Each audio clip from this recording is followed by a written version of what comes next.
What is good, everybody? This your boy Aaron. Where's the energy? I know it's not a Victory Tuesday exactly, but we need some energy, man. What's up? It's good. It's the Courtside View podcast. We are your hosts. I'm Brian, and This is Aaron, man. my goodness, boo! Everyone, boo him in the comments for this lack of energy on this lovely Tuesday. It's not a good week, all right. This is not a happy week to celebrate, and you should be sad too, given the state of affairs Listen, for your team. listen. Let's The Cowboys have reduced me to a 12-hour rule. After 12 hours, there's no point of caring anymore. and then it's not even just about my team. It's the fact that every team in the NFC North won, and the team that I despise the most beat my favorite player's team, Lamar Mm. Jackson. So not only did my team lost, my favorite player lost. I'm mad. I'm pissed. We're gonna It's talk gonna about be all this right. right You, now. you'll have plenty of fun on Sunday Night Football against them sorry Cowboys. I hope so. I really do. I would love a Micah Parsons 2 sack performance. That would cheer my day up immensely. But let's get down to business. Let's talk about the Monday Night Football game that just transpired yesterday. Detroit Lions versus the Baltimore Ravens. I picked the Detroit Lions to win mainly because the Ravens pass rush, losing Van Noy, losing Matabuki for that game. I knew it was going to be detrimental to the pass rush for the Ravens and the run defense, and it showed itself that game. The Detroit Lions were running all over the place against the Ravens defense, and Jared Goff was very comfortable in the pocket, and they just were able to do whatever they want to on offense. And the Ravens weren't able to capitalize as well, even though, there were certain times where it felt like the Ravens, okay, they're coming back. It seems like they have the momentum, and Lamar Jackson took another sack. I want to tell you this because I was looking at the film. 6 out of the 7 sacks were all on Lamar Jackson. He was doing way too much. He could have thrown the ball away. He could have ran for a first down, and he just elected to, I don't know, just do too much. Lamar Jackson, he was out of control that game. Yeah, I don't think he had an interception that game, but dude, you have to be more disciplined. You have to understand that you can't take this sack in this situation. And he just kept making negative plays for his team. I cannot believe that the Detroit Lions generated 30 pressures against a pretty decent Ravens offensive line, and then you have the best dual threat in the game giving up 6 to 7 sacks on his watch because of him. One of the sacks was because it was a garbage play call, and he had to wait a long time for his first read to finally break his route. Besides that, 6 out of the 7 sacks were all on him. You cannot do that if you're Lamar Jackson, a top 2 QB in the NFL, a 2-time MVP, and a guy that I thought had the best roster in the NFL, and it's not looking that way right now. They are 1-2, 1-2. The Baltimore Ravens with that much talent. I don't want to hear, oh, Matabuki and Kyle Van Noy were hurt. They still had opportunities that they left on the field. They still had plenty of moments where the game was tied and Lamar Jackson took a sack he shouldn't have.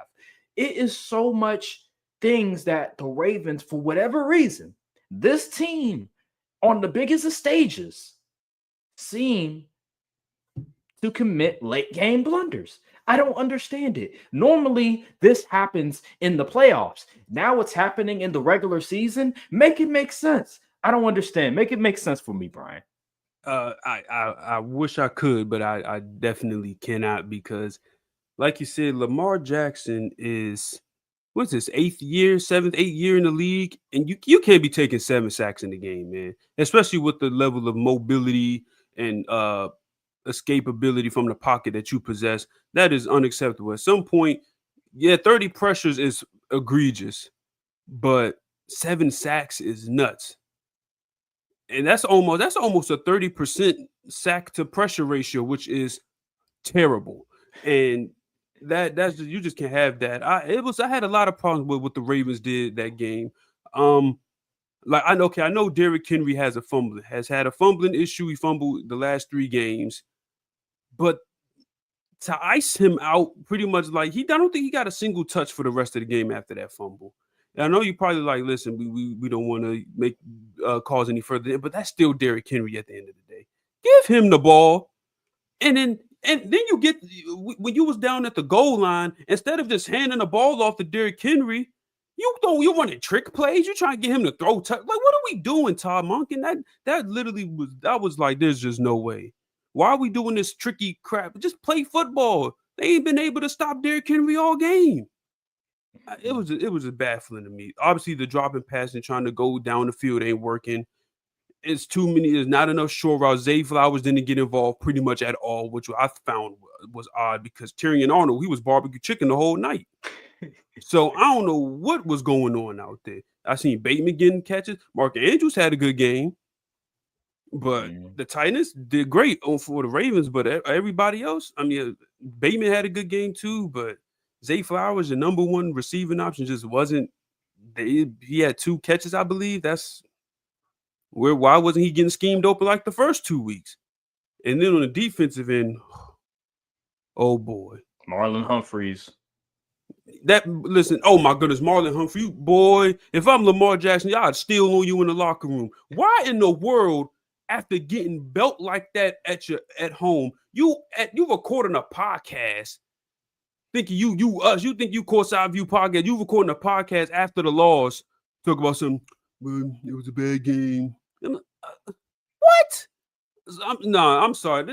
And this is crazy because Lamar got on him about that before when he was on IG Live while on the team playing. And he was like, you shouldn't even be on live. So what made you think it was okay to just go home after taking an embarrassing loss like that and get on and start recording podcasts? And you got, I don't know who you have recording. It might have been your kid or something. I don't know who you have recording. That was just a bad look, man. Like, where is the vets? They stop. Something needs to get under control, man. Zach, or you was out there just calling whatever. I don't know what was going on that night. Roquan Smith, you was terrible too. You wasn't looking to hit nobody. You wasn't looking to cover anybody. You was just out there running around. There was a play, the daggone D lineman getting pushed back. You just walk right behind him like you about to do a trust fall. Go find somebody to hit. What are you doing? That was just embarrassing. It's always what the Ravens. Like, they look cool in the first half, and then you get to towards the end of the third, beginning of the fourth, they just forget how to play football. I don't understand. And I know I got on John Harbaugh about this stuff, but I can't even blame John Harbaugh this time. The players was messing up. Mm-hmm. John Harbaugh ain't caused Derrick Henry to fumble the football. Derrick Henry was driving up the field. They would have possibly iced the game. That was embarrassing, man. Salute to the Lions, though. The Lions play good football. Defeating the narrative that they needed Ben Johnson to be a good offense. Please, like let's be real here. That team just needed a little bit of time for the offensive line to gel, and it's gonna be business as usual. J-Mo was involved. Amon-Ra St. Brown was involved. Demo had a phenomenal game. Gibbs was set the tone early with that open the drive touchdown.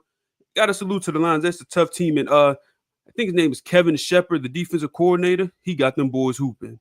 7 sacks on one of the best pocket evaders in the league is quite impressive, especially with Aiden Hutchinson coming off his that crazy injury he had last year. So salute to the Lions, man. Now, hopefully they keep it up because I would love for my prediction for them to be in the Super Bowl be correct. I know you wouldn't like it, considering even though I picked them to be in the Super Bowl. I picked them to be in the Super Bowl, but I wouldn't like it though. I hope I'm wrong, but like I said this before the season started when I picked the Packers to beat the Lions. I always said that, listen, it's new offensive coordinator, new defensive coordinator, but I do believe it is a process. It's going to take some time, but ultimately, I don't think they're going to lose much of a step. And ever since that Packers game, they've been dominant on offense. They scored over 50 points against the Bears, and then they put up 38 points against the Baltimore Ravens. The Baltimore Ravens we thought was the best team in football, and they just put up a 38 burger on them. So, hey man, salute to the Lions. I thought they were going to win. They won, unfortunately, for me, because I'm a Lamar Jackson fan and I'm also a Packers fan. But this was not surprising at all in terms of not the outcome, because it was surprising that the Ravens just, for whatever reason, they folded yet again in just embarrassing fashion. but I knew that they were going to win. I knew that the offense was going to gel, and it showed itself this game. The running game was outstanding, and Jared Goff, he was very accurate this game, although he did make some weird mistakes. But hey, at the end of the day, it didn't really matter because they scored 30. Yeah, like when he threw that, when he had the clear lane to get the first down, he just threw that weird pass. I was like, he psyched himself out right there. Yeah, that was crazy. But yeah, man, I think we can move on from here. All I gotta say to put a period on all this, Zach Orr, you gotta do something better, man. You gotta get these defensive guys going because y'all looking soft out here. It's not Ravens football. This does not look like Ravens football at all. Do something, please. All right, let's move on. Let's get it started, man. Let's get it started, bro. So week 3, Packers versus Browns. Many people had us winning this game, included me. We lost in embarrassing fashion. The defense was balling. If I would give a grade to the defense, I'd give them an A. That's how good they were. The defensive guys showed up. The offense didn't show up. I find it interesting that Rasheed Walker, offensive lineman, left tackle of the Packers, starting left tackle for the Packers. Before the game, a couple of days ago, before the game, he was like, "Yeah, I feel like we can go undefeated." And it's funny that Xavier McKinney, all-pro safety Xavier McKinney, he said that a lot of teams start 2-0 and don't do nothing. Mm-hmm. It's funny the contrast and mentality between offensive player starting versus a defensive player starting, and see how both units play against the team that very week that they're playing against. It's funny how the mentalities and the results, because the offense, just going off of what Rasheed Walker said, they were feeling themselves. While with the defense, going off of Xavier McKinney and what he said, they were locked in. They didn't take things for granted. They were tough-minded. It's funny how things work in mentalities. That was an embarrassment. If I would have to put a ranking on who to blame, number 1 is the offensive line. By far, they were garbage. There's no question about it. Mason Graham and Myles Garrett was getting whatever they wanted. I think Mason Graham had like a 43% pressure rate. It was absurd. Number 2 is coaching. Here's why I say coaching, number 2. The game plan that Matt LaFleur put in place on offense. There was a lot of dinking and dunking. It was some plays taking too long to progress, and you're putting Jordan Love in harm's way because of it. And then lastly, so Zach Tom went out with an injury, right? He's our best offensive lineman. I think he's our right tackle. He gets injured. So guess what we do? We put in Jordan Morgan, first round pick of 2024 draft. Okay, cool. But here's the problem, Brian. You know football very well. When an offensive lineman is used to playing on the left side of the offensive line, and you have him playing on the right side of the offensive line, generally things aren't going to bode well for that offensive lineman. That's what happened with Jordan Morgan. So he was by far the worst offensive lineman against the Browns. And it's because he was not used to playing the right side of the offensive line. And he was playing right tackle. So a lot of flags were being called because of him. He was letting pass rushers blow by him. Like, it's just stuff like that was going on. That was really affecting our offense. And a lot of people online are criticizing him because of it. But I think the blame needs to go towards Matt LaFleur for putting him in that predicament. Anthony Belton should have been the guy coming in place of Zach Tom because he was the person that played right tackle for us. He's used to playing right tackle. So you don't put Jordan Morgan in that position. You don't put him in a bad predicament like you did. And lastly, and then I'll move on to the special teams and Jordan Love. Before the game started, Zach Tom, he was on the injury report. He was dealing with I think it was an oblique injury. After the first series or something, it was the first play, he went out. So that lets me know you bring in Jordan Morgan. We weren't prepared at all in the event that Zach Tom comes out with injury. We thought, okay, Zach Tom's in, we're good. That just lets me know, number one, we should have kept him out of the game. That was a horrible idea to have him play that game. And number two, we had no backup plan. We just said, hey, just throw Jordan Morgan out there. That was a horrible decision. That is on coaching right there. They should have had a plan in place, and they didn't. And that's why it cost us. And then also, if you noticed, our game plan against Myles Garrett is the best pass rusher in the NFL. He's the best defensive player in the NFL. But I will say we overcommitted so much attention on Myles Garrett that it affected the rest of the protection on the offensive line.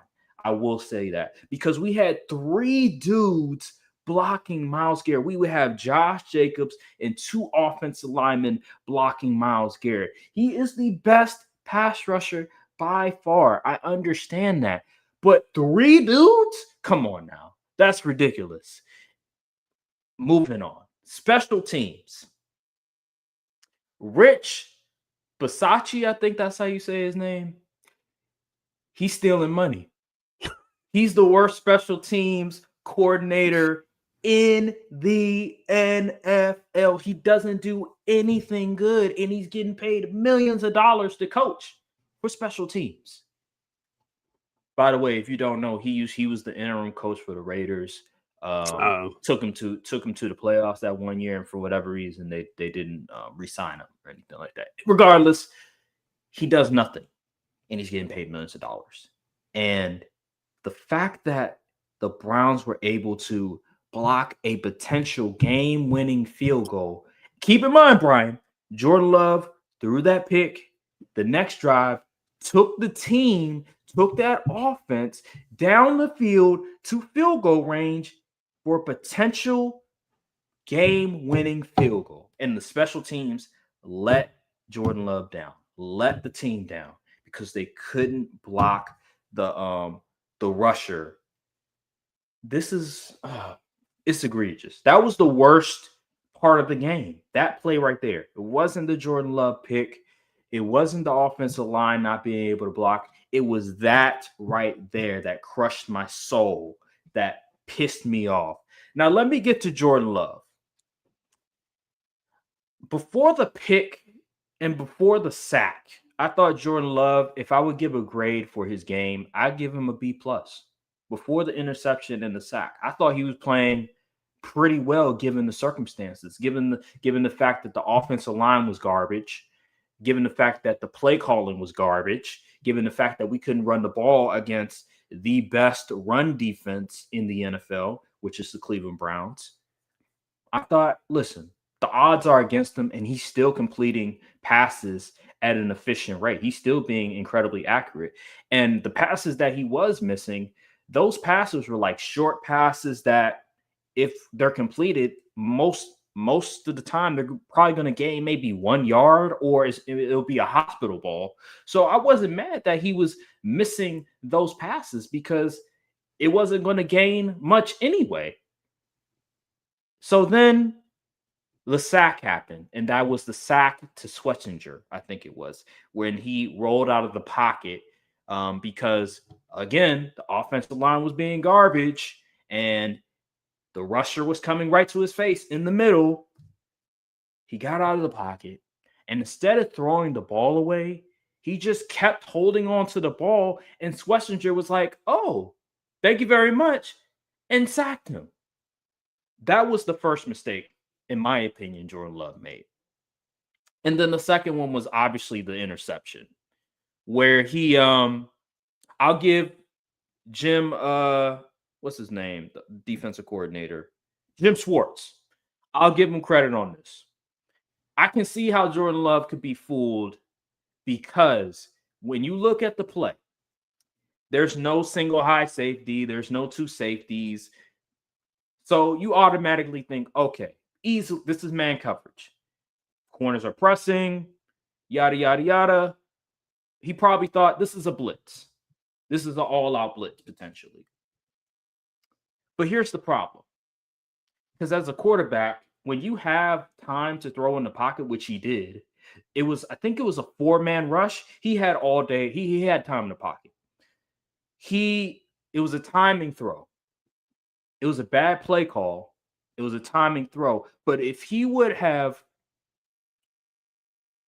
spent maybe a half a second more before he threw the football, Tucker Kraft would have been open. So I give Jim Schwartz credit because he knew Jordan Love's tendencies. And he knew on that play, given the play call, because it was like 3 slants, I think it was, which was a horrible play call by Matt LaFleur. He even admitted it was a bad play call. He said, yo, number 9, I think it was Grant Delpit. I think that's the safety. Jordan Love thought Delpit was going to guard, I think it was Tucker Kraft, man coverage. Delpit said, no, I'm going to play in a zone and I'm going to pick off that slant that Love likes to go to. I think it was towards Wicks, I believe it was. And he did that. And I think another corner, maybe an inside corner, went to chase Tucker Kraft. So salute to Jim Schwartz, but that was just a bad play by Jordan Love overall. But I can understand why he could get fooled, but still, you can't make that throw in that situation. I didn't think that play cost us the game, though. As bad as a throw it was the missed field. It was the blocked field goal that cost us the game. So if I could give a grade for Jordan Love, I would probably give him a C+ because of that sack and because of that interception. If he doesn't commit the sack and if he doesn't throw the interception, I'd probably give him a B+ given the circumstances. But those are my thoughts on the game. Matt LaFleur, just listen, bro. Come on now. That final, last thoughts and I'll let you go. The final drive, after Jordan Love completes that amazing pass to Tucker Kraft that gained us to field goal range, what does Matt LaFleur do? He runs the ball for the rest of the drive. And guess what? Now we have no choice but to hit a field goal. When he shouldn't have been conservative, he should have been more aggressive. Give your best player on offense the ball. The guy that you're paying $50-something million the ball to win you the game. And he didn't. Matt LaFleur, this is what he does. He's always conservative when we're up, even when we're up by little. It was only 10 points. And he's playing conservative in the biggest of moments. And that's why even though we traded for Micah Parsons, I couldn't put it to myself to say that the Packers are Super Bowl favorites in the NFC. I couldn't do it because of these moments. What is your thoughts, Brian? I know I said a lot, but you have any thoughts about this game? You covered pretty much all the bases for the most part, especially for the Packers. From the Browns' perspective, honestly, that defense is smothering. I mean, good grief. That D-line is just vicious. Myles Garrett and Mason Graham was doing whatever they wanted out there. And on the back end, they wasn't giving up much ground. There was a very, very low-scoring game, which I kind of figured looking at. I was like, okay, this could be a low-scoring game because the Packers, while the defense has been one of the better in the league, that offense still needs some more time together to really start clicking and putting up points. So I figured this would be a low-scoring affair, but man, that field goal block really was just like, wow. And it was even worse because it came in like the field goal blocks came in a sequence amongst the 1 p.m. games. It was like a field goal block, Eagles, and this, Rams. yeah, the Rams in the field goal block of y'all game. And I want to say there was one more It that I'm was. forgetting. But yeah, I forgot what was it it the was. Buccaneers game? It was. I think it was the Yeah. Jets and Buccaneers. Yeah, it was. Yeah, it was Jets and Buccaneers. That so they came in like three sequence, so it was crazy. But yeah, that offensive line was getting used and abused out there. And that clip of Myles Garrett beating dude, he was like, Jordan, run. Jordan Run. Yeah, that was funny. That was hilarious. But yeah, Matt LaFleur got to get his life together with some of the situational play call. And this is continuing to be an issue I'm seeing because I saw y'all in field goal range. I'm like, okay, you supposed to strike while the iron is out. Like you play to win, not to not lose. Uh-huh. And he was playing to not lose, and it bit him in the behind. Like you settle for the field goal, and then it gets blocked. This is why you do not play conservative football when you have been essentially scoreboard wise dominating them the entire game. It was 10-0 at one point. Supposed to keep your foot on the gas, put up as much points as possible. I know Josh, you like Josh Jacobs, all that good stuff, touchdown record. That's cool. Put some points on the board. I don't care about none of that. Tucker Craft, the daggone Browns aren't the best at covering tight ends. You could have exploited that.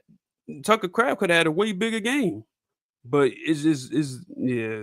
And then one thing I didn't like, Micah Parsons. Look, Micah Parsons at post game talk about it's hard to go undefeated. Brother, you ain't never been close to undefeated. What are you talking about? Then Matt LaFleur came out and was like, man, he said he was mad because he was talking about, man, I hate when people talk about stuff that's not the next game. I was like, uh-oh. Yeah, I thought that was more so shots at Rasheed Walker, but I mean, it could be applied to Michael Parsons as well. It's probably both. Probably talking about Yeah, both. Given probably multiple. Whoever felt hit get hit, but yeah, that was a tough loss for y'all. it So was. now that Luckily, y'all still first in the division though, because y'all got the yeah, tiebreaker over Detroit. Lions. But Yeah. who y'all got next week? Oh, the Cowboys. I mean, luckily, this was at the beginning of the season, so Yeah, we can learn from it. If this was like late in the season, it would be really bad because that just shows you that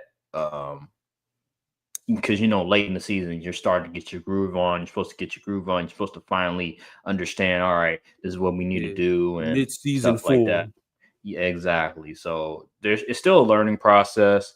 I just think going forward, we just need to have a better plan in place in the event that a Zach Tom or whoever it may be is out with an injury because we have the depth on the offensive line, which is surprising how bad we look.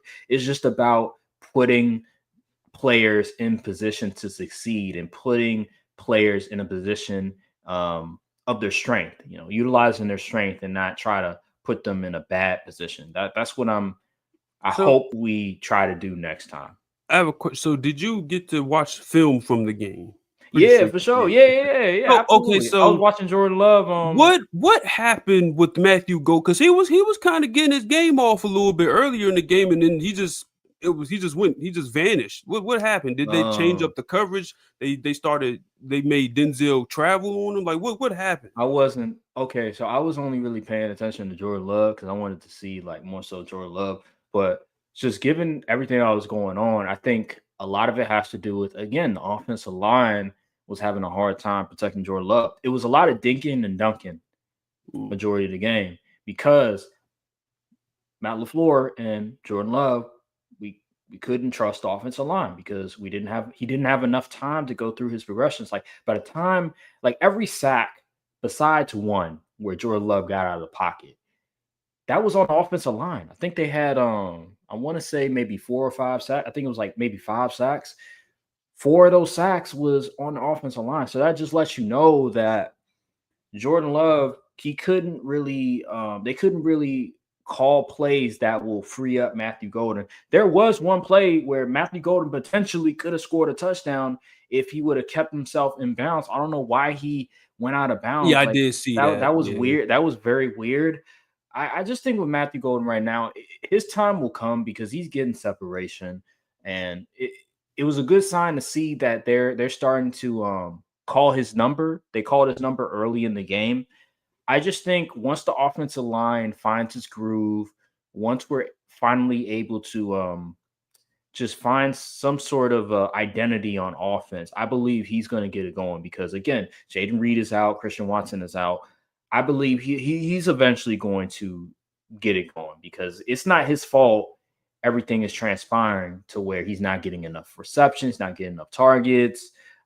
It boils down to Jordan Love on that Thursday night game missing Matthew Golden. He underthrew, overthrew passes to him, and then this game the offensive line failed them. So I believe, given time, once the offensive line is figured out, and once Jordan Love can be more consistent downfield, Matthew Golden he's gonna get his. It's just a matter of time. I'm looking at this year, Matthew Golden. I'm not expecting him to get like 1,000 yards and everything. I just want him to be productive, efficient, and when he gets the ball, to make enough plays. This offense is really not predicated on one receiver dominating like it was with Devontae Adams. It's really about spreading the wealth. But I believe, given how good Matthew Golden and how talented he is, he's going to find a way to get open and get opportunities. It's just a matter of, will Jordan Love accurately throw towards his direction, and will the offensive line hold up? Once those two things are taken care of, he's going to get his. So, not really worried. Makes sense. Makes sense. All right, let's move on to the Cowboys versus Bears. Brian, I'll let you go first. By the way, before you go first, we have news. CeeDee Lamb's going to be out for potentially 3-4 weeks, and Tyler Booker is also going to be out for an extended period of time. So those are two offensive players for you that Dak relies on a lot, and that's going to hurt for the Cowboys. So I just wanted to let you guys know about that. Brian, your thoughts on the game, and yeah. This game was an utter embarrassment to watch. I wanted to turn the game off before halftime because even though the score wasn't out of control yet, I could just see, I could just predict, I had foresight on how this game would play out for the rest of the game. Let's start off beginning. First drive of the game. Bears go down there. I think they punt. They punt the ball. So I was like, hey, the defense might have showed up today. Mm-hmm. Then we get on offense. We moving the ball. We already in the striking range and field goal range. Next thing you know, Javonte Williams fumble. They recovered on the sideline. I said, oh, it's gonna be that kind of game. So then, Bears go down. They score with ease. I mean, it was easy. And I'm just like, this has to be the worst defense I've ever laid my eyes on as a Cowboys fan. I mean, good grief. They were literally in the first one. Fun fact, the Bears led the league in separation for their wide receiver group coming into this week. So every time you saw them catch the ball, people were wide open. I mean, dude, every touchdown pass was wide open. I'm like, there wasn't a guy within 5 yards of the receiver or tight end, whoever. It was embarrassing. The defense biting on the slowest flea flicker in the history of the NFL, and no one's back to cover Luther Burden. I'm like, this is unfathomable. Are we sure these are professionals? We sure like some FCS team didn't put on some costumes or something? Because I have never seen such filth in my life. It was bad. And then on the offensive end, we trying to use CeeDee Lamb at running back. Bro, Javonte Williams was getting like 7 a pop. Why are we handing the ball off to CeeDee Lamb? And guess what? Rolled up on ankle herb. He might be IR eligible. Oh man. Like, come on. What are we talking about? George Pickens out there dropping the ball into interceptions. Same old. Just the name on the jersey different. It's just ridiculous, man. It was a bad game. just straight up bad. And I had a bad feeling about this game too because something ain't seem right. Caleb Williams looked like the number one overall pick he was supposed to be that game. And you want to know why? Because we couldn't get any pressure. We couldn't cover anybody. Trayvon Diggs doing some weird jam technique, ended up slipping, giving up the first. Like, what are you doing? What are you doing? This is bad. This is horrible. I'm over the season at this point. Listen, let's just tank, get a top 5 pick. I really don't care anymore. I can't with this team. And like you said, Tyler Booker's hurt. Right, starting right guard who's been playing pretty solid these first 3 weeks. Then Cooper Beebe, he's out.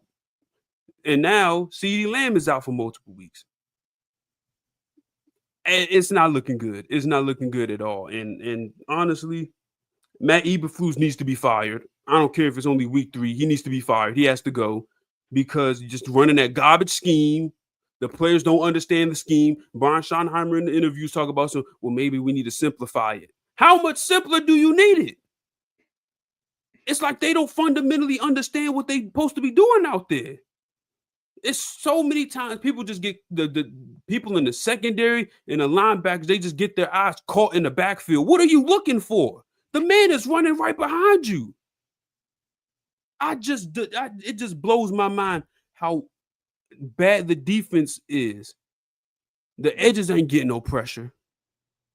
The only people that's getting pressure is Kenny Clark and Oso Digizua. Other than that, you ain't getting anything. The corner's not covering. The safety's not acting like a safety. Donovan Wilson, he's terrible. He has to be benched. He has to be. He cannot play coverage out there. I've had enough. I'm not even sure why he's still on the team. I wanted him off the team like 2 seasons ago. It is horrible. I do think there's a personnel issue, but at some point, you got to work with I can't. I'm at a loss for words for this team. I thought, we got healthy Dak, CD George picking. We got a chance to compete. We looking like we're gonna win 6 games this year. It's if that at this point, if that. So at this point, I say punt the season. We're gonna pick these phones up and see what we could sell off, because as it stands right now, this team ain't winning nothing. We'd be lucky to even beat the Giants the next game we played in. Team is cooked. I'm sorry. It is what it is. I see the writing on the wall. Injuries piling up. Team is underperforming on defense. Offense do their best they can, but you only score 14 points against the sorry Bears defense. What am I supposed to do with that? We get down to the goal line. They still couldn't stop the run.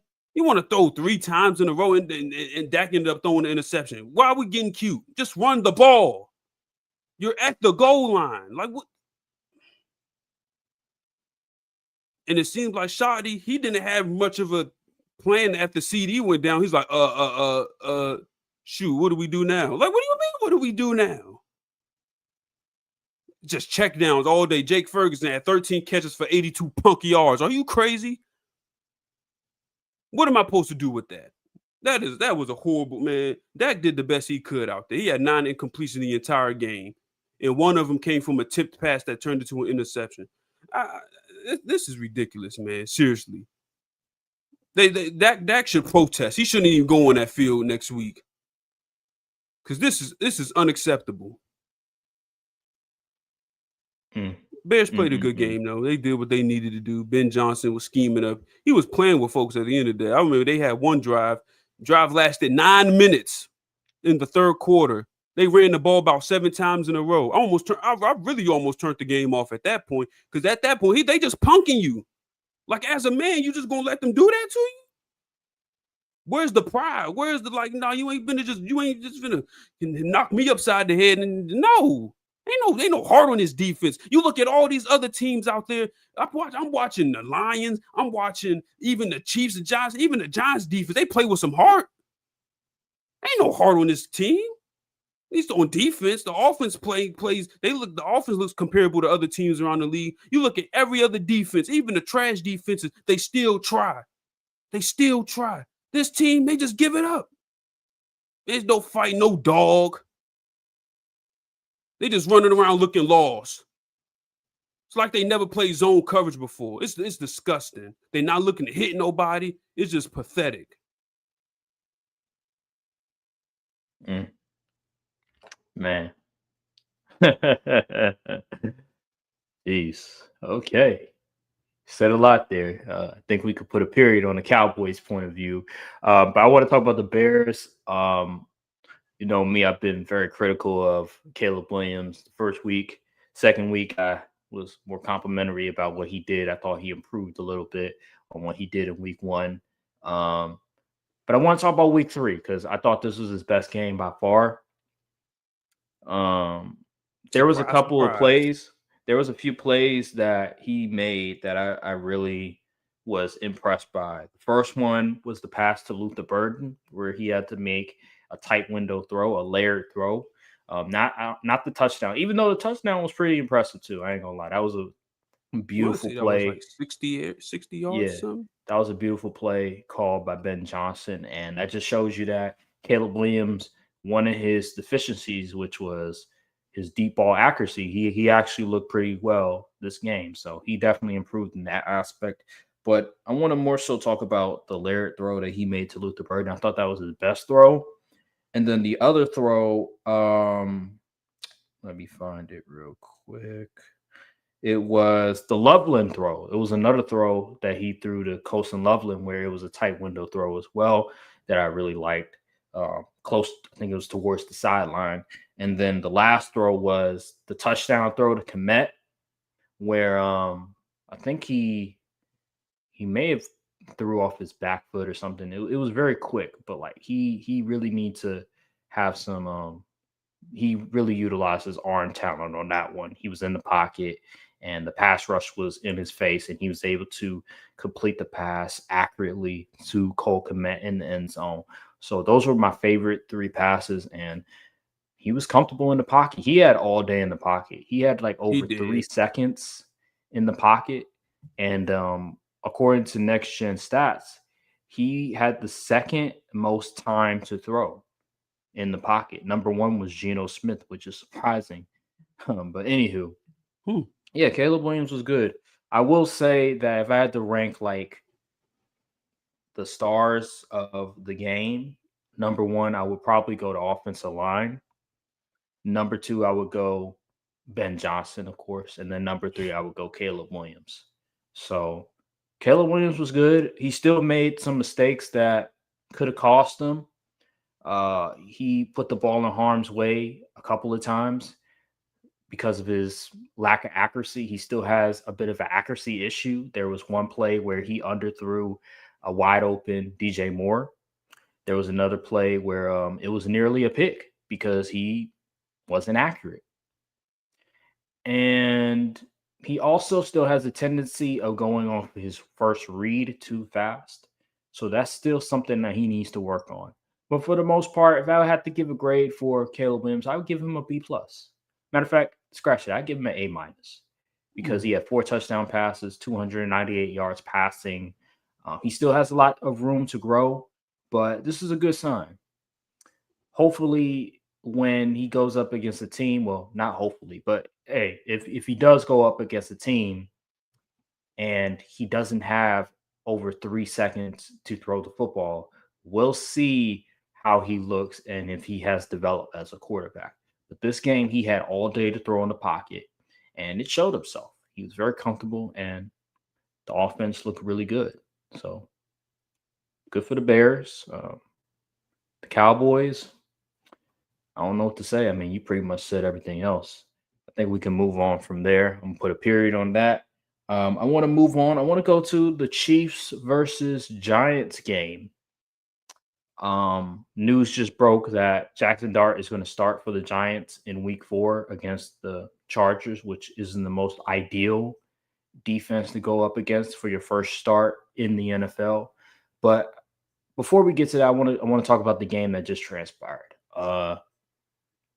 Brian Dable, it's time to, hey, I know people have been giving him excuses left and right. Oh, the QBs are trash. The GM hasn't done a good enough job. But to a certain point, you got to look at yourself in the mirror and you have to point the blame on yourself. That game wasn't just on Russell Wilson. That was on Brian Daboll and his lack of just play calling when it mattered most. Those red zone plays, that was some of the worst red zone plays I've ever seen. There's a reason why Russell Wilson had to throw the ball away many Yeah, times like 4 because times in one nobody in was open. The routes were garbage. What do you want him to do? A design run play for Russell Wilson in the red zone? What? These are things that are fireable offenses. But Brian Daboll's not going to get fired because he still got Jackson Dart in the back of his pocket. And so now they're going to start Jackson Dart. This is their last ditch effort of trying to save their job. We'll see about that. But I wasn't impressed with the way that offense looked in the red zone. They had opportunities. Russell Wilson threw a bad pick. It was he's trying to target Malik Neighbors and it got intercepted. So it was just a bad day again for the New York Giants. And on the Chiefs side of things, I gotta say it again. Last week, I noticed Patrick Mahomes' lack of accuracy. This week it was worse. There was plenty of times where Patrick Mahomes 20-yard plus routes, guys were getting separation. Travis Kelce, Tyquan Thornton, he wasn't accurate enough. Now, he did complete one pass to Thornton, but there was other times where there was opportunities for Patrick Mahomes to make a big play down the field with his arm talent. And he either overthrew the ball or underthrew the ball. And this is a problem that I've noticed for Patrick Mahomes the first 3 weeks. Is Patrick Mahomes bad? No. But for his standard, he has been playing up to his standard. And we have to call it out. We have to call it as it is. He has not been playing as the best quarterback in the NFL this season so far. Even last season, he hasn't been a top 3 quarterback this season. Matter of fact, you could argue he hasn't even been a top 5 quarterback so far this season. And it's because his lack of accuracy downfield has been very alarming. You can't tell me, because he's missing Rashid Rice. Because he's missing Xavier Worthy. No, it's not just because he's missing his top 2 guys that he's not looking as good as what he once was when he was winning MVPs or in the MVP conversation. He's just point blank missing. And that's a problem. That's a big problem. They should have been up 30 something points, 30 to they should have won 30-6 or something, 30 something to 6. And yet they were struggling to score even over 20. I think they scored 22 points or something. Yeah, it was 22-9, I want to say. They should have scored over 30. And yet they couldn't do it because Patrick Mahomes kept missing routine throws that in the past he was money. I don't know what's going on with Mahomes, but it's very alarming to see given what we've seen in the past 5 years from him. This historic display of football that he has garnered, that he has displayed for us, getting Tom Brady comparisons, him versus Tom Brady. Who's the GOAT? Who's the best quarterback we ever seen? Like many people said Mahomes over Tom Brady. But now, as time has gone on these past couple of years, Mahomes is not playing to that level anymore. And it's very concerning. Brian, what was your thoughts on this game? That game was absolutely putrid. It was not very enjoyable.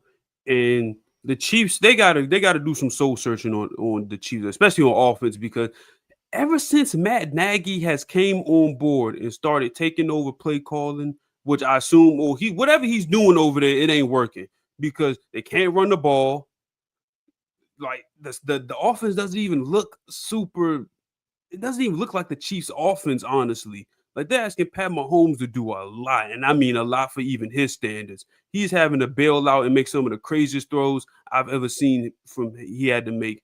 It's like every time I know the Giants have a great D line, and they do. Brian Burns, Abdul Carter, they was whooping up on their offensive line a bit. But man, Mahomes, he's just having to do so much out there, and it seems like he gets overwhelmed at times. He's running out the pocket. He's trying to scramble and direct traffic while evading the edge rusher, trying to take his head off. And he's doing a lot more scrambling this year, as you can see. So something ain't adding up down the field with these wide receivers and tight ends. Travis Kelce's making mental mistakes, dropping passes. And it's just a bunch of tomfoolery on the offensive end. Can't run the ball. Isaiah Pacheco, he's doing all that pounding the ground and going nowhere. Kareem Hunt, he come on now. Like this team has a talent deficiency. And it's really starting to show because they should have blew the Giants out. Like you said, Bob, the score should have been 30 something to 9 or whatever the Giants scored. It's just bad. It's really bad. And the crazy thing is, either them or the Ravens will be 1-3 after next week. So they're gonna have to do at least the defense is still formidable, but man, that offense, this is not a Super Bowl competing offense as it stands right now. Now, could things change when Rashee Rice and Xavier Worthy come back? Absolutely. But as it stands within these first 3 weeks, this isn't a contender type team, in my opinion. Yeah, you're absolutely right. And I also think Mahomes, I don't know, maybe he's dealing with some sort of injury. I haven't heard about it. Maybe it's something on his throwing arm, but the fact that he's continuously overthrowing, underthrowing passes that he normally would make is a big concern. I don't see that improving just because you have Xavier Worthy and Rasheed Rice. I just think he needs to play better, man. Like there's opportunities that you're leaving on the field that if you can if you are accurate enough, it changed the whole dynamic of the game, and your stats look even more impressive. So I just think Mahomes, man, he needs to get it together because right now he's just not playing up to what we're used to, and that is a guy that is the best quarterback in the NFL. I don't think he's the best quarterback at this moment. I think Josh Allen is, and then Lamar, and then you can go to Justin Herbert maybe after that. But right now, he's not. He's not in my top three as this moment, just off of what he's doing right now and what he did last year. So I know some people want to hang on for life. They're like, no, Mahomes until they beat Mahomes. Listen, I'm sorry. Like I don't base my QB rankings and how I look at QBs based off of QB wins. I do it off of production. And right now, he's just not producing to the level that we know him as. So let's move on to this game pissed me off. Eagles versus Rams. The Rams should have won that game. They should have won that game, point blank. How do you lose that game? I was watching the all 22. The first half, Jalen Hurts looked terrible. He was putting the ball in harm's way. He was dinking and dunking like they normally do. He wasn't playing great. He was underthrowing the ball. I think there was one ball to it may have been AJ Brown. He underthrew. He just wasn't playing well. And then for whatever reason, the second half rolls around. They can run the ball now. Jalen Hurts was able to get to AJ Brown. The corners being super small, AJ Brown was able to take advantage of that, and they were getting it going. I don't know what the hell the Rams were doing. They had that game in the bag and they blew it. Now, here's what I say about the Rams. I picked them to win because I thought the Eagles offense just they're in an identity crisis. But here's what I should have taken account of. The offensive line for the Rams is not the greatest. And as we know, with the Eagles, when you have Jalen Carter and Jordan Davis, those dudes are going to feast on that offensive line, especially the interior of the offensive line. And they did. unfortunately. I don't know why the Rams weren't able to pull away. They got conservative on the play call. Like some of the game like decisions like before the half, I believe Sean McVay elected to kick a field goal when they could have just went for it, even though they haven't been able to get stopped on offense all game up until that point. It's just playing scary, man. I know you was up 19 at one point, but dude, this is a Super Bowl winning team. They obviously know how to play through adversity. So the fact that you decided to just be all conservative and we're going to play safer, man, forget all that. You need to you're on the road. You got to be aggressive when you the away team. I don't know what was that conservative play call. You playing to not lose instead of to win, and that's another team this week that bit them in that philosophy bit them in the behind. Yep. And I thought that the Eagles' offensive line played outstanding in the second half. The Rams pass rushers couldn't get to Jalen Hurts in the second half. He had all day in the pocket. That's why he was able to deliver the football to AJ Brown, to the tight ends, because he had all day in the pocket.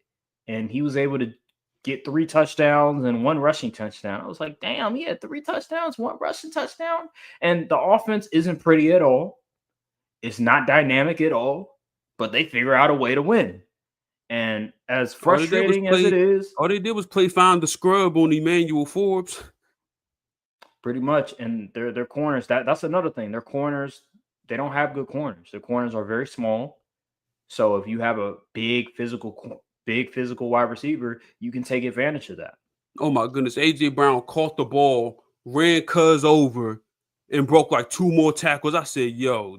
Yeah, I saw that. Somebody got to be a man at one point. Yeah, I saw that. It's just unfortunate, man, because the Rams, they had that game in the bag. And then just like with the Packers, the Rams special team screwed up, blocked field goal, and they lost the game. It's like, damn, bro. Like the Eagles keep getting away with it. And that tush push too. They keep getting away with it. But yeah, man, I got nothing else to say on that matter. It's just the Rams, they blew it. They blew it. It's unfortunate because I picked them to win, and I was nearly right. And of course, the Eagles found a way to win. So, yeah. All right, let's move on. Real quick. Some other games. Chargers and Broncos. Broncos are 1-2. Chargers are 3-0. They're the NFL, for whatever reason, they gave them 3 division games to start the season, and they won all 3 of their division games. Salute to the Chargers. Justin Herbert played another good game. Amari Hampton actually didn't have a bad game against the Denver Broncos team for whatever reason. I will say this Denver defense surprisingly hasn't been great this year. I thought they would be a lot better. It seems like you can run the ball. They definitely have like players that flash, like Nick Bonito, obviously Pat Surtain. But other than that, actually, no, there's another rusher too. I forgot his name that does well. But other than that,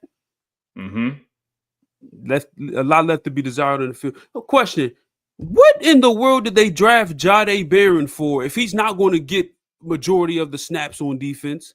That's a good question. I haven't heard his name at all. He's barely out there. Haven't heard his name at all. That's a great question. I don't know.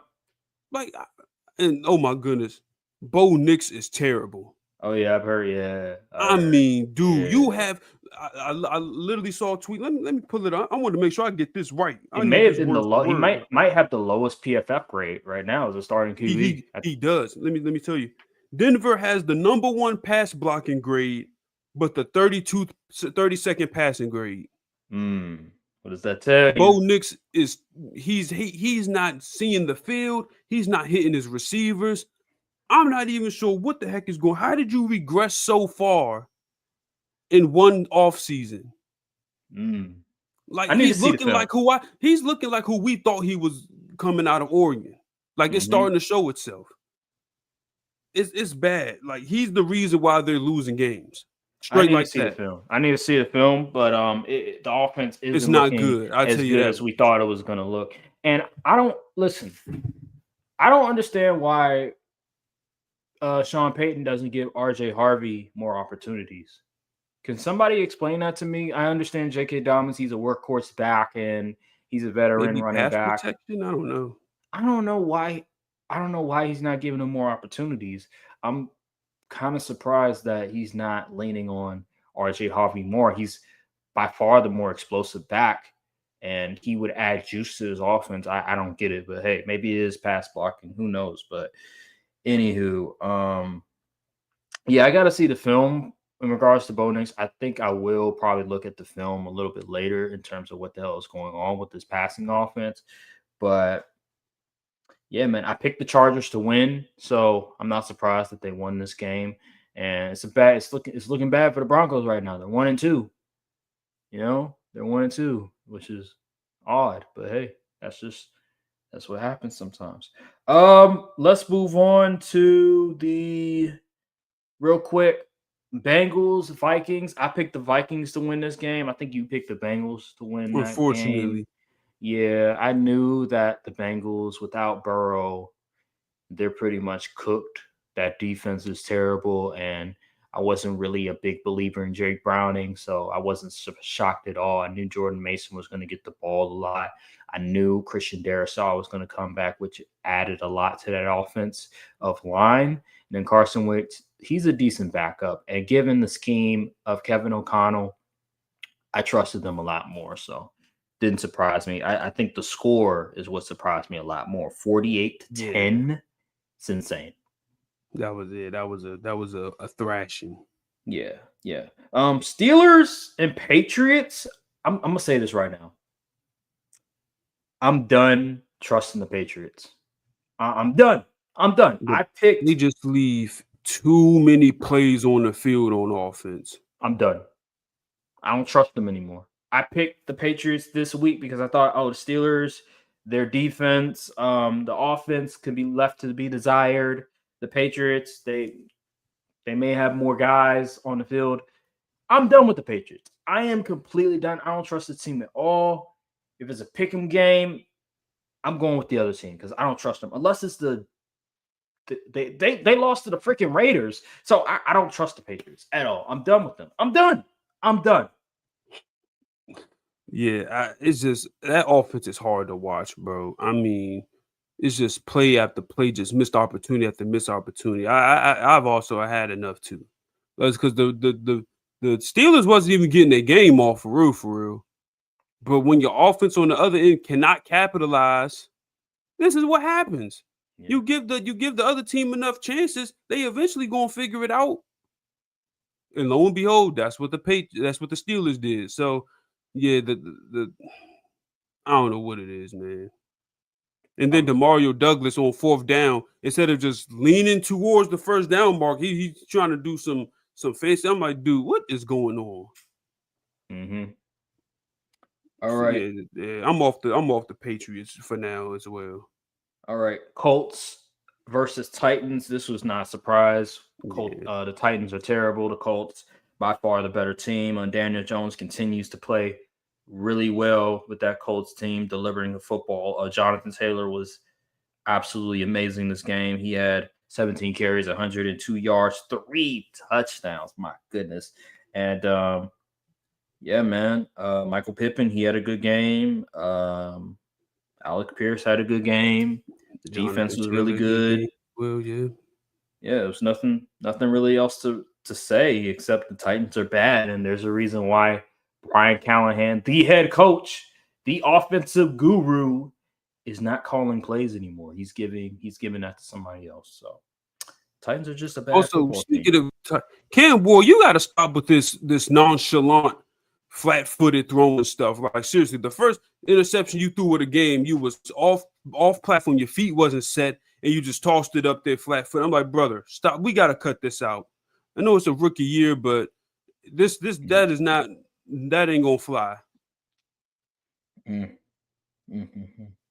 All right, let's move on to the this was probably the most surprising outcome of the week outside of the Packers and Browns. The Falcons and Panthers. A shutout? Falcons couldn't score one field goal, one touchdown, That's because that boy 30 to Jake Romo 0. was thinking up the joint. Or That Parker right Romo, there, excuse me. That right there, that is a bad sign. Falcons are 1-2.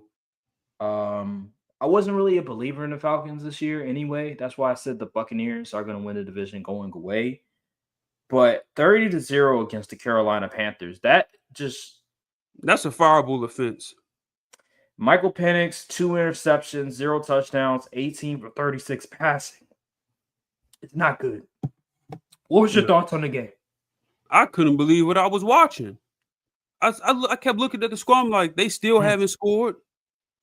It was bad, man. Penix looked terrible. Then he's over there rolling on, flopping like a fish on the field, trying to stop the interception return or fumble return, whichever one it was. It was bad. Someone needs to get fired. Well, someone did get fired. I believe they fired the wide receiver coach. Really? I didn't know that. That's new to me. So, and then the person who's stepping up to do that role already has other responsibilities. So I don't know what they're cooking over there, but boy, the Falcons got to get it together. That is a terrible loss. You can't lose like that to a division opponent. 30-0. I don't care if he was home or on the road. You let them boys put up 30 on you, and you didn't score not a single point. That's something went terribly wrong. Yeah, Raheem Morris, I don't know what he's doing in that locker room, but it ain't working. Your voice is not responding to these players. They Shout need out to the Panthers though. The Panthers actually have one of the. I think that their pass defense is top 5 in the league.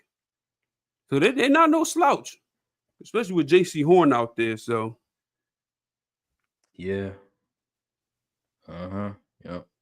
All right, let's move on to what else we got? Jets, Buccaneers. I know Buccaneers are gonna win. No Justin Fields, even if Justin closer than I Fields was thought. starting. Huh? The game was closer than I anticipated it to be. It did, yeah. Yeah. That block field goal that got returned for a touchdown, I want to say. Yeah. Got Aaron Glenn dancing on the sideline. Really funny. Really funny. But Hall of Fame meme though. But Baker Mayfield continues to make plays when it matters most, even with Mike Evans out. Third game-winning drive this season. Yeah, something like that. Even with Mike Evans out, unfortunately, with that injury, he still got Emeka Ibuka. Yeah. So Chris Godwin should. I think he's coming back though. Yeah, he is. Yep. Another game that I was wrong about was the Raiders versus Commanders game. I'm completely off the Raiders like 100% now. I thought, hey, Commanders, no Jaden Daniels. This is a perfect opportunity for the Raiders to potentially win the game, and they just laid an egg yet again. I'm completely done with the Raiders. I don't trust them at all, just like with the Patriots. Whenever I'm picking a game, 9 times out of 10, I'm going with the other team when the Raiders are playing that team because you lose to Marcus Mariota. I'm sorry. I don't trust you anymore. That's just bad. That's just really bad. So salute to the Commanders, but the Raiders are an embarrassment. They're a bad team. They can't run block to save their life. And Geno Smith, he just does too many Geno stuff, and it's bad. It's bad. Yeah, I'm done. I'm done with that team. Let's move on to the Seahawks versus the Saints. Another game I knew Seattle. Good grief, New Orleans. 44-13. I knew Seattle was going to win. The Saints, they're not a good football team. Like, they suck. We all know this. We knew this coming to the season. Nothing really much to say except Smith and Jigba, he did his thing. Sam Darnold did his thing. Kenneth Walker did his thing. That's about it. Not much to really say. The Saints are tanking for the number 1 pick. Let's just say that. With the way these QBs looking, Godspeed.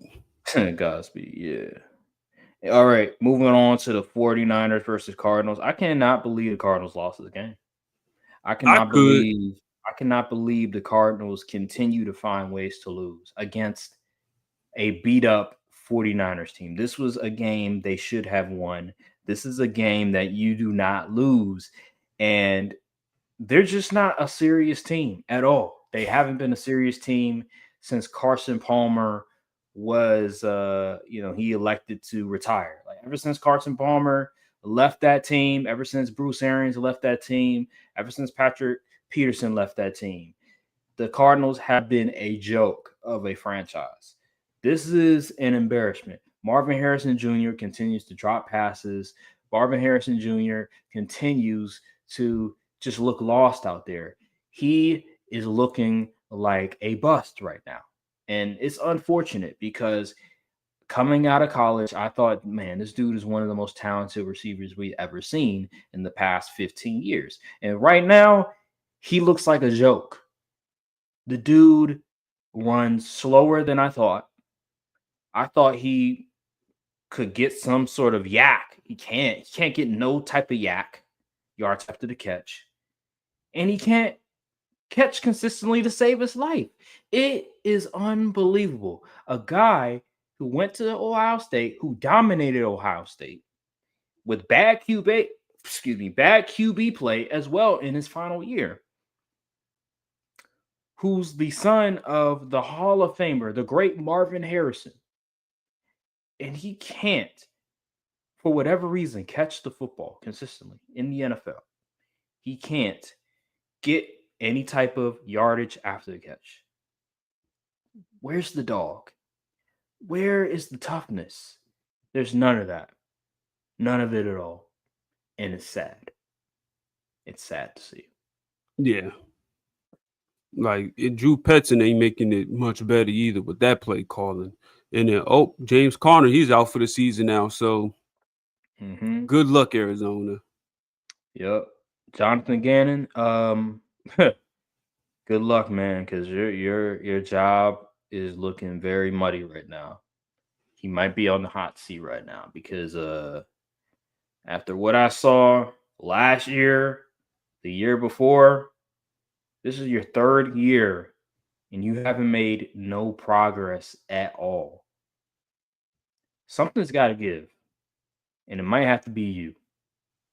So, anywho, let's move on. By the way, salute to the 49ers. They're, for whatever reason, they're still figuring out to win games, being injured. Nick Bosa's out for the season. Now Nick Bosa is out for the year. So it's like, damn, they win a game and then they lose. They win the battle, but they lose the war. It's like, damn, okay. Most injury-riddled team. Let's see what else we got. Let's go to the I have something to say. I think Texans, I already know what team this is. Texans versus Jaguars, bro. Yep. I got something to say, man. There's no saving Trevor Lawrence. There's no saving him. I think I may have put him on the fraud watch list entering the season. I think you did.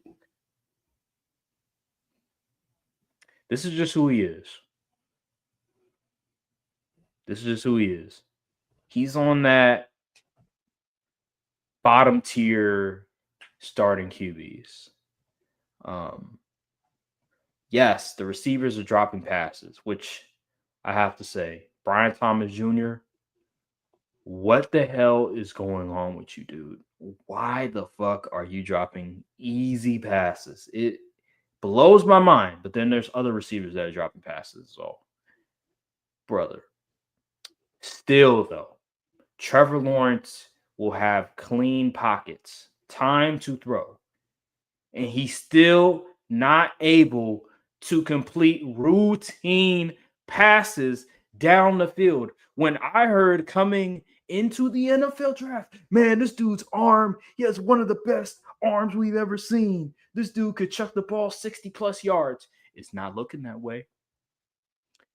He's looking like. You want to hear some fun stats for the Jaguars? Please tell me. They're number 1 in run blocking grade. Number 6 in pass blocking grade. And 2 in coverage grade. So there is no excuses for the way Trevor Lawrence is playing right now. Because the O-line, they're doing their job. They are, man. He has time in the pocket. He's leaving plays on the field.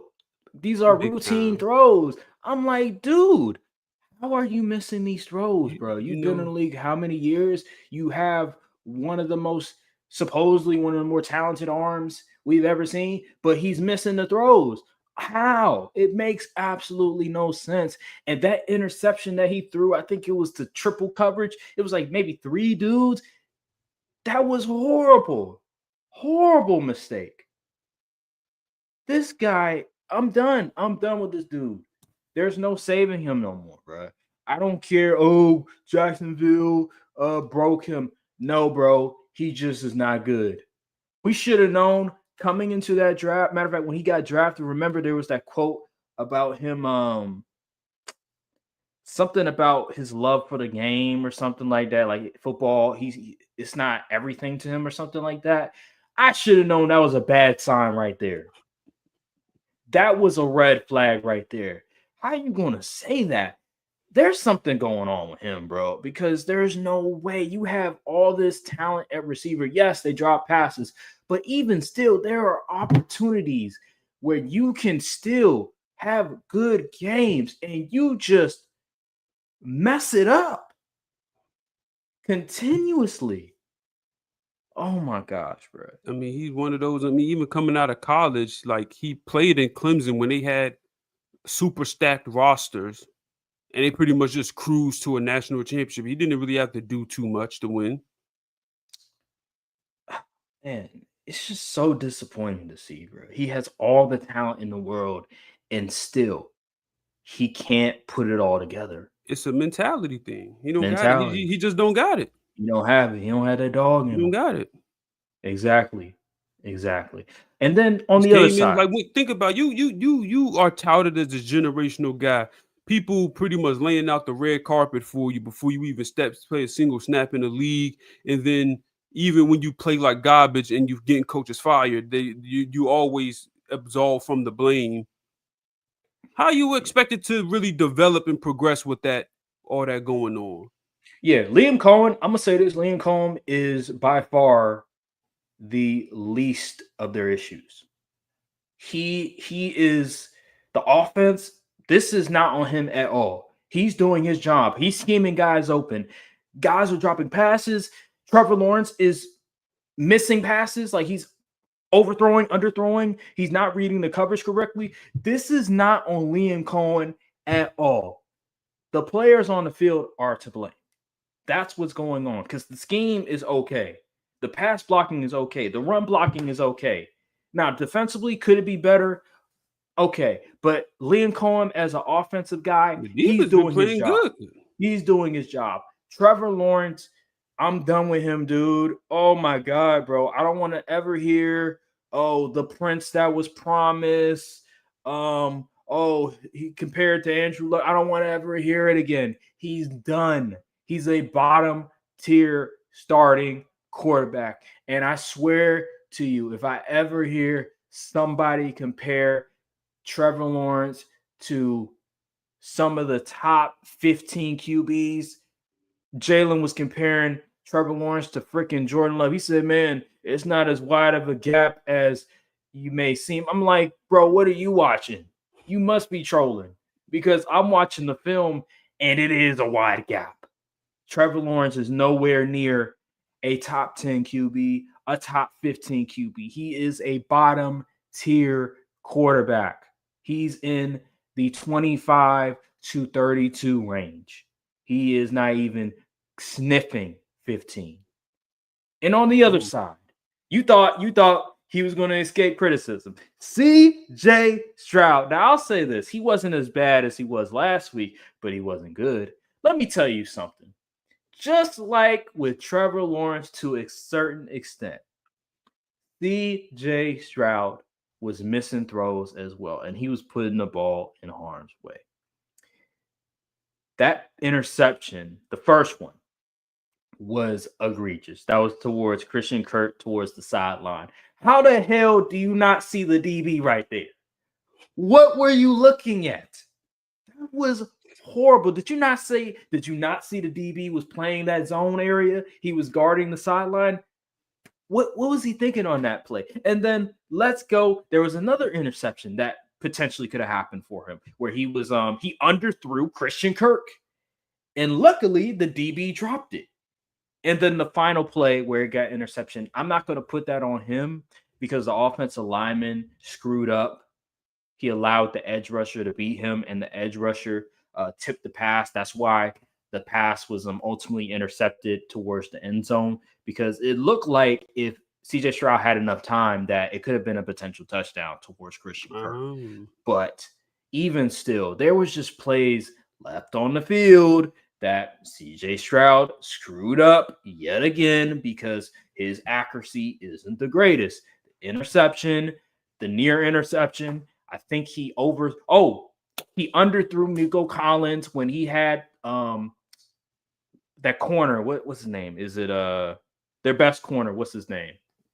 What's their best? Campbell?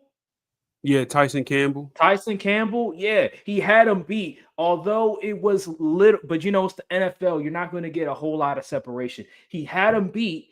If he would have threw a better football, instead of underthrowing it to where Nico Collins has to stop and try to catch a 50-50 ball, guess what? That may have been a potential touchdown.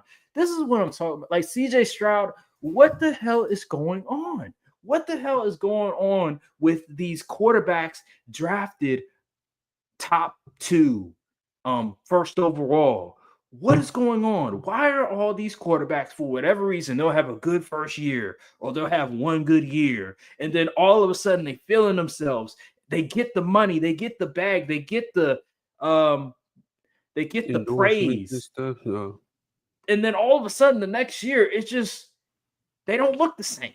What is going on with Stroud, instead of building on his game that offseason, he's on podcast in Japan sumo wrestling and Michael Rubin all white parties after his rookie year, trying then to come back the next year trying to big bro Caleb Williams. Like, man, you don't sit your behind down somewhere. Talking like he a 10-year vet in the league.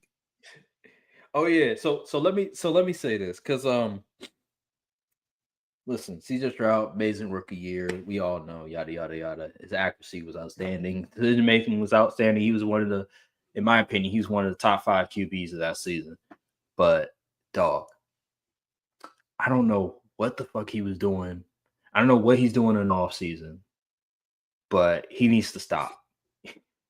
he needs to stop. And I'm fair. I feel like I'm fair in my evaluation of these QBs. I always look at context surrounding the situation. Like, I'm not going to be one of those dudes like, man, this dude is trash. He keeps getting sacked all the time and they can't go down the field. All right, why is that happening? Why can't they go down the field all the time? Why aren't they getting enough yardage? I'm looking at it, okay, maybe the offensive line isn't good. Okay, maybe the receivers are dropping passes. Okay, maybe the play calling is bad. But here's the thing. At the end of the day, don't be the reason why the offense is garbage. And CJ Stroud is part of the reason why the offense is garbage. And that's when I get critical. That's when I present criticism. Because I'm not just going to allow a quarterback to escape criticism. If you play bad regardless of how bad the circumstances is.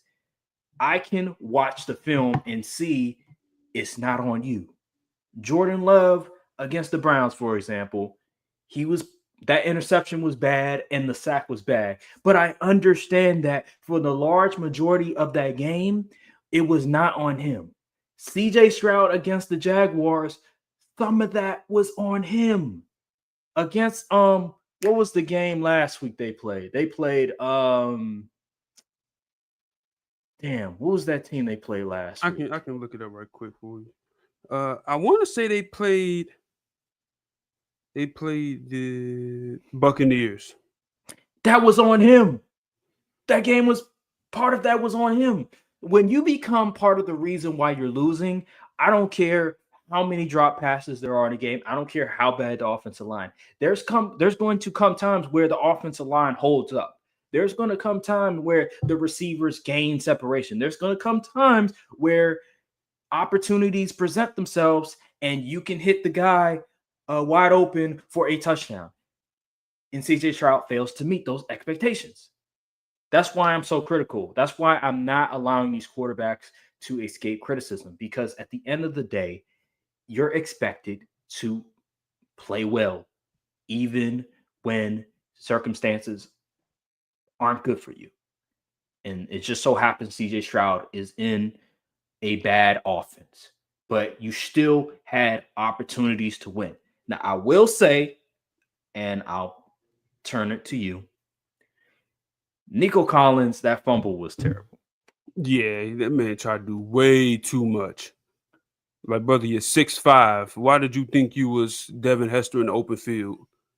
Like, come on, man. You can't do that. I know, like, Yak is like the highlight of your game, but dude, that was bad. But again, there were still opportunities. There were still opportunities to win the game, and that wasn't the reason they lost the game. They still had the ball last, and the offensive line, if they would have held up, maybe they would have won the game. But still, CJ Stroud, he has to play better, man. Like, you're leaving plays on the field. It's just simple as that. You have anything you want to say? You pretty much covered it all. The defense be trying, man. They really do. The defense goes out there. They tried. D'Amico Ryans got them boys ready to play, and your offense just wets the bed week after week. Like, what can you really do about that? Yep. Offensive line's terrible. Okay, as a matter of fact, I got some questions for the GM. So you mean to tell me you traded your number one tackle on your team, but had no backup plan to replace him?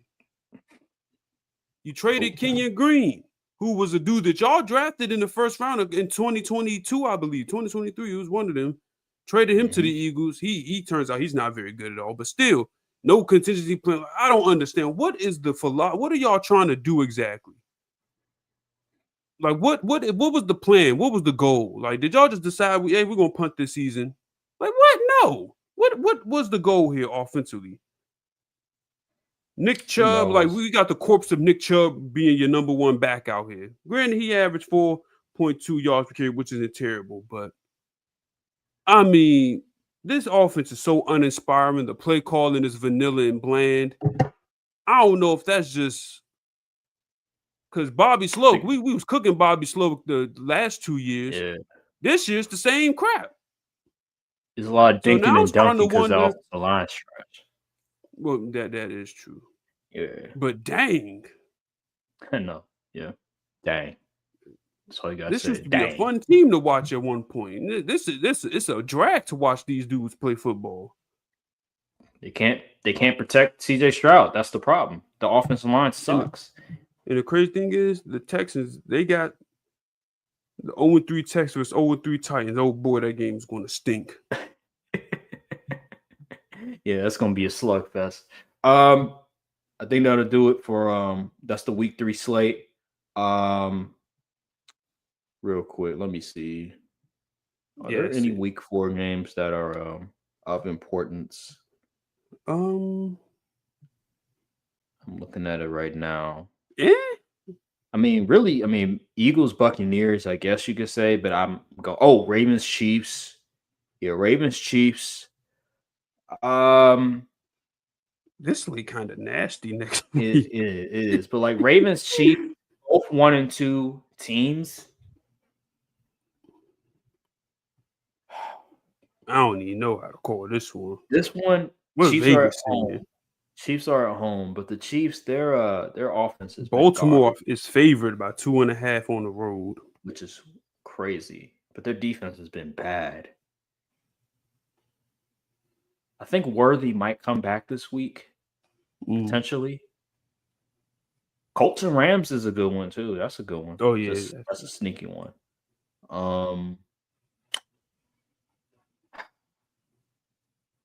This is damn.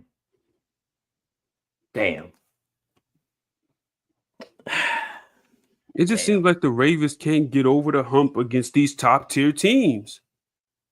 And the Chiefs haven't been playing like a top tier team, but I mean, they had their number these recent years, so yeah. I think It's going to be hard to see. It's hard to see either one of these teams that sitting at 1-3 yeah. after this game. But I think I'm more concerned with the Chiefs than I are the Ravens. Here's why. The offense in Patrick Mahomes is just not dynamic at all. They're having a lot of trouble scoring, converting downfield. And the defense, they played well against the Giants. I will say that, but it's the Giants.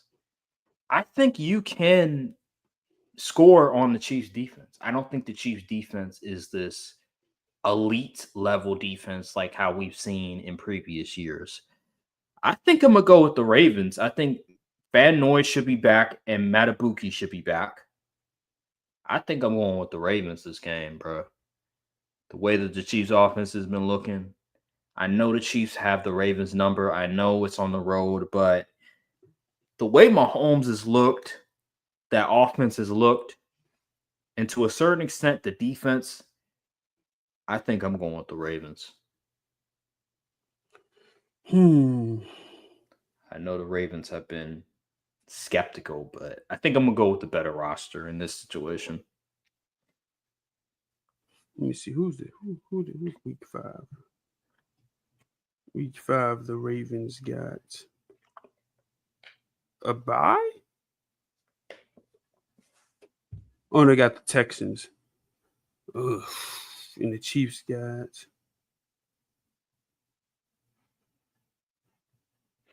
the Jags on Monday Night Football. So, who needs to win more? Who needs to win more? I would say the Chiefs because they have a harder division. That is true. I feel like the Ravens should win this game. Yeah, should. They should. But dude, it's just something. Just when they go against these certain caliber teams, they just fold. And you know what? Yeah, the Ravens gonna have to show me. I'm gonna go with the Chiefs. The Ravens gotta show me. They gotta play clean football, and that defense can't be getting whooped up on. Tyquan Thorne mess around, have 140 yards just off deep passes, messing with the Ravens. Because good grief. Well, I will say, if the Ravens rushing defense wants to play good, this is a great week to do it because the Chiefs have no sort of running game. They don't. So if you want to dominate the line of scrimmage and prevent the Chiefs from running the football, this is a great week to do it because Pacheco and Kareem Hunt, they ain't gonna cut it at all. So, anywho, let's get to the final segment, the salute segment, what you all been waiting for. Brian, who are you saluting for this week? All right. After being requested the past 2 weeks, we finally have a defensive player making his debut on the salute segment, and we got no other than the Minnesota Vikings cornerback Isaiah Rodgers. This man had a game for the ages. I'm talking, he had a pick 6. He had 2 forced fumbles, and we brought one of those back for a touchdown and a forced incompletion, a 99.9 PFF grade, which is the highest of all time. Hey, man, defense getting respect this year, beat the brakes off them Bengals. Salute Isaiah Rodgers. And second on the list, we got David Montgomery of the Detroit Lions going against primetime against the Ravens. He was the running back too, but he had running back 1 stats, 12 carries, 151 yards. He had a 70-yard rush as well and 2 TDs. David Montgomery, he was balling. Third on the list, it pains me to say it, but Caleb Williams making his debut against my Dallas Cowboys to make the salute, not his debut against the Cowboys, but his salute segment debut, torching the Cowboys, 298 yards, 4 passing touchdowns, only threw 9 incompletions, folk. Off to a convincing 31-14 win against that sorry Cowboys defense. So just to recap, Isaiah Rodgers, David Montgomery, and Caleb Williams, salute. Mm-hmm. So a lot of great candidates this week. You had Jonathan Taylor with 100 yards and 3 touchdowns. You had who Who else? There were some other dudes that were dominating this week, but it was a lot. It was a lot of Miles Garrett. I think he was pretty good this week. Um, it was a lot of good contenders. I will say that. But hey, it's only three guys can make it, and those three guys they made it. And I like the list. I like the list a lot. I agree with Caleb Williams, Isaiah Rogers, and you said David Montgomery. Now you can argue back and forth. Hey, Jonathan Taylor or David Montgomery. I guarantee Jonathan Taylor he'll probably make it again one of these Yeah, weeks. he'll definitely he'll be on this list probably maybe 2 more times throughout the season Right. when he's Or playing. I know you don't like him, but Jalen Hurts. He did have four total touchdowns. I mean, that's pretty damn I good. consider Jalen Hurts. Hey, I'm not mad at the list. Give it somebody new. So yeah, not bad at all. But that'll do it for this episode of Courtside Podcast. Make sure to like, subscribe, comment down below, hit the notification bell, follow the socials, and we'll see you guys in the next episode of Courtside Podcast. Thank you guys for watching, and peace. Salute. All Oh, right.